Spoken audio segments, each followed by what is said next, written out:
Hello student, मैं सूर्य प्रकाश प्रवक्ता भौतिकी गवर्नमेंट पॉलीटेक्निक कॉलेज झालावाड़ से। स्टूडेंट, इससे पहले मैं 4 वीडियो जो है मल्टीपल चॉइस क्वेश्चन के बना चुका हूं। अब ये 5वां वीडियो है मेरा मल्टीपल चॉइस क्वेश्चंस पे।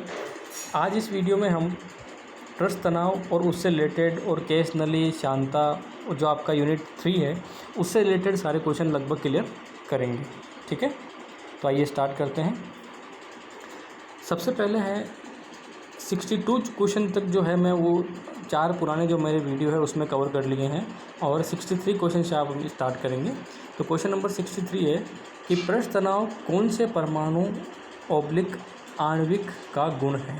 ठीक है, तो पृष्ठ तनाव हमेशा ध्यान रखिए कि जब अपन पृष्ठ तनाव की बात करते हैं तो हम डेफिनेशन में पढ़ते हैं कि जो मुक्त पृष्ठ है किसी भी तरल का, उस पे जो परमाणु हैं उनके बीच में जो आकर्षण या जो आकर्षण बल लगता है, उनके बीच में जो बल लगता है उस पे निर्भर करते हैं। ठीक है, जो द्रव के अंदर परमाणु हैं उस पे क्योंकि चारों तरफ बल कितना लगता है, नेट बल 0 होता है, तो उस पे पृष्ठ तनाव का कोई मतलब कि यह कह सकते हैं कि उन परमाणुओं का पृष्ठ तनाव में कोई योगदान नहीं होता है। ठीक है, तो आप इसके अंदर स्थित परमाणु का कोई योगदान नहीं है, सतह के परमाणु, ठीक है, फिर है बाहरी परमाणु और चौथा है सतह के परमाणु जो विभिन्न परमाणुओं से बंधे होते हैं। ठीक है, तो कौन से परमाणु, तो ये जो हालांकि दूसरा ऑप्शन भी थोड़ा कन्फ्यूजनिंग है, लेकिन जो सबसे सटीक आंसर है वो कौन सा आंसर है, 4th वाला, कि सतह के परमाणु तो होंगे लेकिन जो विभिन्न परमाणु से बंधे होने चाहिए, उनके बीच में क्या आकर्षण बल होना चाहिए। ठीक है, तो इसमें 4th ऑप्शन हो जाएगा। ठीक है, नेक्स्ट देखिए 64 कहता है यदि पानी की बूंद को तेल की सतह पर छोड़ दिया जाए तो। अब देखिए, क्योंकि आपने भी तो पिछले वाले वीडियो में मैंने आपको बताया था कि जो तेल का अणुओं के बीच और पानी के अणुओं के बीच लगने वाला आसंजक बल होता है वो पानी के अणुओं के बीच लगने वाले ससंजक बल से कम होता है, यानी कि आसंजक बल कम है और ससंजक बल ज़्यादा है। तो ससंजक बल ज़्यादा है तो इसका मतलब क्या होगा कि जो पानी के अणु होंगे वो आपस में चिपके हुए रहेंगे, नहीं कि तेल के साथ चिपकेंगे, है ना। तो इसका मतलब क्या हुआ, आपस में चिपके रहेंगे, क्षेत्रफल को कम करेंगे तो क्या बनाएगी, वो गोलाकार शेप बनाएगी। ठीक है, तो इसमें आप देखिए ऑप्शन क्या दे रखा है, ऑप्शन में दे रखा है छोड़ दिया जाए तो। अब इसमें देखिए पहला है ये तेल के साथ मिल जाएगी, दूसरा है ये फिल्म के रूप में फैल जाएगी, ये विकृत हो जाएगी, ये गोलाकार बनी रहेगी। तो ऑप्शन कौन सा हो जाएगा, ये गोलाकार बनी रहेगी क्योंकि ससंजक बल ज़्यादा है। ठीक है, नेक्स्ट करिए 65 में द्रव की छोटी बूंद गोलाकार होती है क्योंकि, द्रव की छोटी बूंद गोलाकार होती है क्योंकि, ऑप्शन देखिए, तो गोलाकार होने के लिए पृष्ठ तनाव क्या होना चाहिए, कम होना चाहिए। ठीक है, पृष्ठ तनाव कब कम होगा, जब पृष्ठीय क्षेत्रफल होता है किसी का भी मुक्त पृष्ठीय क्षेत्रफल वो क्या होना चाहिए, द्रव का कम होना चाहिए। और सबसे कम किसका होता है, सबसे कम होता है गोलाकार शेप का। ठीक है, ये मैंने आपको कल भी बताया था। तो आप देखिए इसके अंदर ऑप्शन में छोटी बूंद पर वायुमंडलीय दाब के कारण बल लगता है, नहीं। छोटी बूंद का आयतन न्यूनतम होता है, बूंद पर गुरुत्व बल कार्य करता है।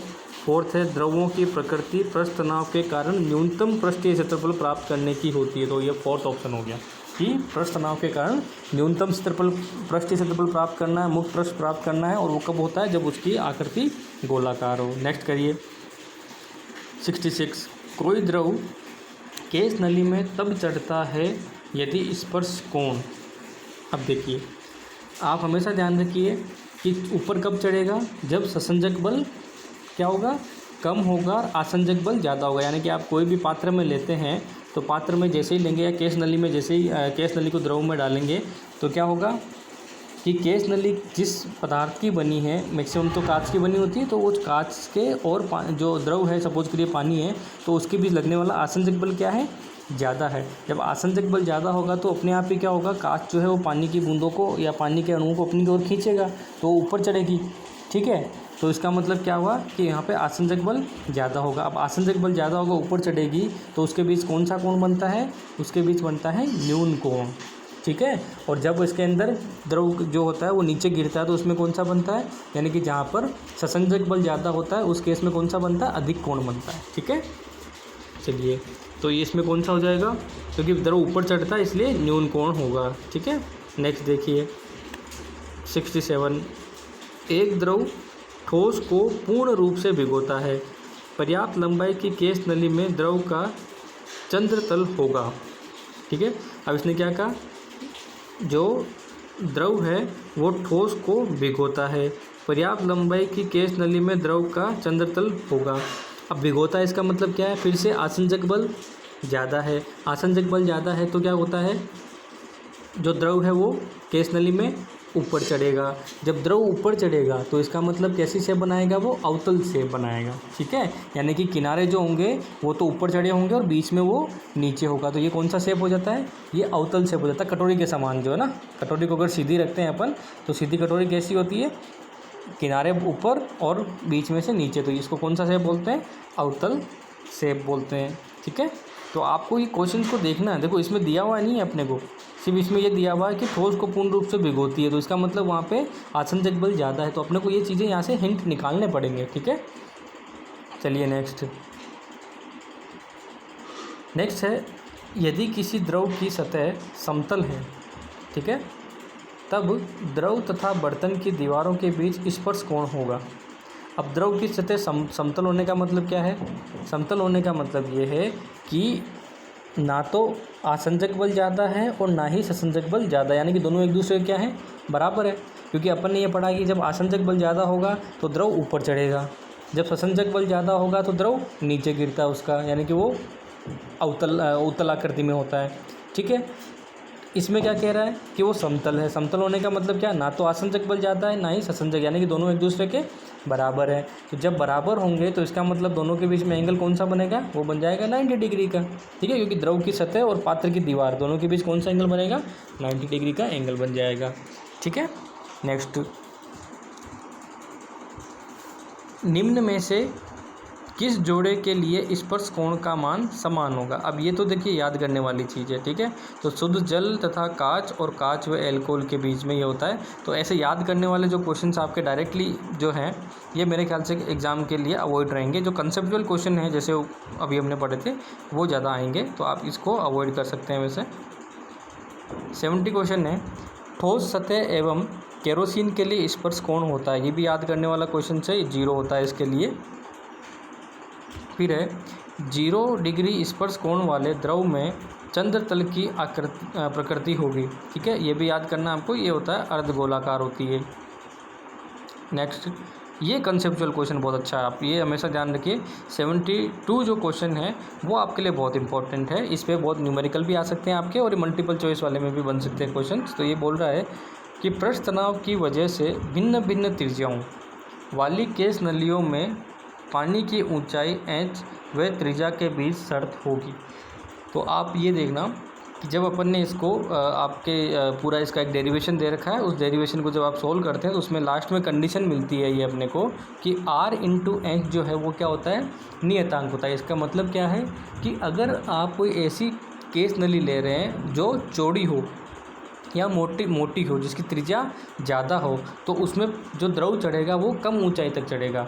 ठीक है, और अगर आप पतली केश नली लेते हैं तो उसमें द्रव क्या होता है, अधिक ऊंचाई तक चढ़ता है। तो इसलिए हम क्या कहते हैं, जब जितनी भी हम केश नलियाँ लेते हैं वो केश नलियाँ क्या होती है, पतली केश नलियाँ लेनी होती है अपने को। उसकी त्रिज्या क्या लेनी होती है, कम लेनी होती है, ताकि उसमें द्रव अच्छी ऊंचाई तक या अधिक ऊंचाई तक चढ़े। तो इसका ऑप्शन फर्स्ट हो जाएगा, ये आपको ध्यान रखना है। इस पर बहुत इंपॉर्टेंट क्वेश्चन है आपके लिए कि r इंटू एच जो होता है वो नियतांक होता है। ठीक है, नेक्स्ट 73 क्वेश्चन 73 है कि केश नली में द्रव के चढ़ते समय किसके बीच संपर्क सतह नियत रहती है।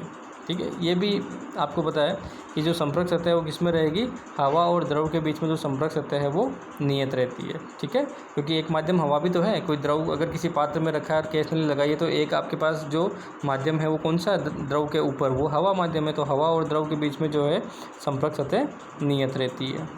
ठीक है, नेक्स्ट है, यदि केश नली प्रयोग को निर्वात में संपन्न कराया जाए तो द्रव केश नली में। अब ये देखिए, ये भी बहुत कंसेप्चुअल क्वेश्चन है। केश नली में द्रव कब तक चढ़ता है, केश नली में द्रव तब तक चढ़ेगा जब तक केश नली में चढ़ने वाले द्रव का वेट mg के बराबर नहीं हो जाए, यानी कि गुरुत्वीय जो त्वरण है उसकी वजह से बनने वाले वेट के बराबर नहीं हो जाए। ठीक है, ये क्यों होता है? जो अपन टेंशन की वजह से, जो आपने देखा होगा जब अपन इस न्यूमेरिकल को सोल्व करते हैं या इस प्रॉब्लम को सोल्व करते हैं, ठीक है, तो प्रॉब्लम को सोल्व करते हैं तो उस केस में हम ले रहे हैं कि एक टेंशन का एक जो इस पे तनाव जो बल है, पृष्ठ तनाव बल है, तो उस पृष्ठ तनाव की वजह से क्या होता है कि पानी या जो भी है द्रव है वो ऊपर की ओर चढ़ता है गैस नली में। अब वो ऊपर की ओर चढ़ता है तो जो टेंशन बल है उसको ऊपर खींचता है और जो गुरुत्वीय बल है वो उसको नीचे खींचता है, यानी कि इसको नीचे की तरफ लाता है। जब ये दोनों बल एक दूसरे के बराबर हो जाते हैं वहाँ जाके द्रव रुक जाता है। ठीक है, लेकिन इस केस में क्या कह रहे हैं? इस केस में ये कह रहे हैं कि निर्वात में रखें, तो निर्वात में रखेंगे तो निर्वात में गुरुत्वीय बल कितना हुआ? 0 हुआ। तो गुरुत्वीय बल 0 हुआ, इसका मतलब कि नीचे लगने वाला बल 0 हो गया और ऊपर लगने वाला वो तो लग ही रहा है, तनाव बल जो है वो तो इसका मतलब क्या होगा कि ये हमेशा इसको ऊपर की ओर ले जाएगा, ये बढ़ता ही रहेगा इसका स्तर। तो इसमें जो है ऑप्शन जो हो जाएगा वो हो जाएगा फर्स्ट। इसमें क्या होगा, वो उसमें ऊपर की ओर चढ़ेगा। ठीक है, ये कंसेप्ट ध्यान रखना। निर्वात में ले जाते हैं, गुरुत्वीय बल कितना हुआ? 0, इसकी वजह से वो टेंशन बल की वजह से ऊपर चढ़ता ही रहेगा। ठीक है, 75 क्वेश्चन पे जाइए। यदि एक केस नली में द्रव का तल गिरता है तो केस नली की त्रिज्या। अब द्रव का तल गिरता है, इसका मतलब हाइट क्या हुई? कम हुई। अभी मैंने आपको थोड़ी देर पहले बताया था वो जो भी मैंने कंसेप्ट कहा, मैंने कहा आर इंटू एच क्या होता है? कांस्टेंट। तो इसका मतलब क्या है? आर एच एक दूसरे के क्या हुए? व्युत्क्रमानुपाती हुए। कि अगर एच बढ़ाओगे, हाइट बढ़ानी है तो त्रिज्या कम करनी पड़ेगी, और त्रिज्या बढ़ाएंगे तो हाइट अपने आप ही कम होगी। ठीक है, तो इसके अकॉर्डिंग अब देखिए, ये कह रहा है कि जो केस नली में द्रव का तल गिरता है, गिरता मतलब क्या हुआ? ऊंचाई कम हुई।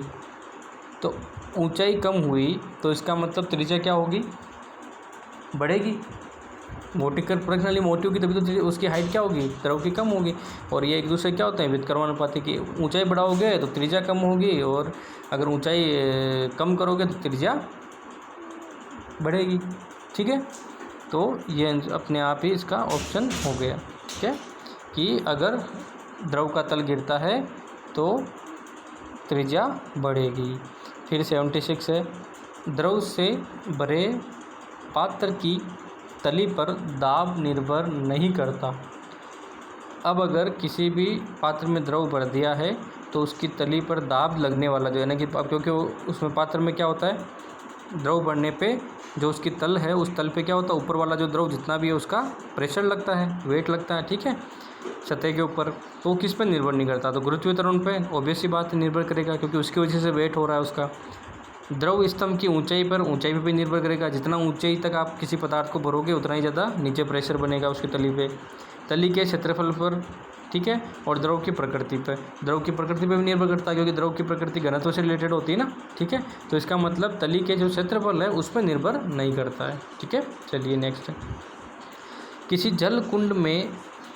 जल कुंड के बांध की मोटाई पेंदे पे अधिक होती है, क्यों? अब पेंदे पे अधिक क्यों होती है? अभी थोड़ी देर पहले मैंने यही अभी अपने क्वेश्चन डिस्कस किया था कि गहराई के साथ जल की मात्रा बढ़ती है। पहला, गहराई के साथ जल का घनत्व बढ़ता है, घनत्व तो निश्चित होता है। ठीक है, फिर है गहराई के साथ जल का दाब बढ़ता है, और गहराई के साथ जल का दाब बढ़ता है। तो गहराई के साथ क्या बढ़ता है? दाब बढ़ता है, क्योंकि ऊपर वाला जैसे जैसे आप गहराई में जाओगे ऊपर जो बल है आपका, जो द्रव है उस द्रव का क्या होगा? वेट बढ़ेगा, और नीचे क्षेत्रफल है तो वो अपने आप ही क्या लगाएगा? दाब लगाएगा। ठीक है, तो धीरे धीरे आप जैसे जैसे गहराई में जाओगे वैसे वैसे दाब में बढ़ोतरी होगी। ठीक है, तो आज इतने ही क्वेश्चन सोल्व करते हैं। इसके आगे वाले जो क्वेश्चन है वो नेक्स्ट वीडियो में सोल्व करेंगे। Thank you.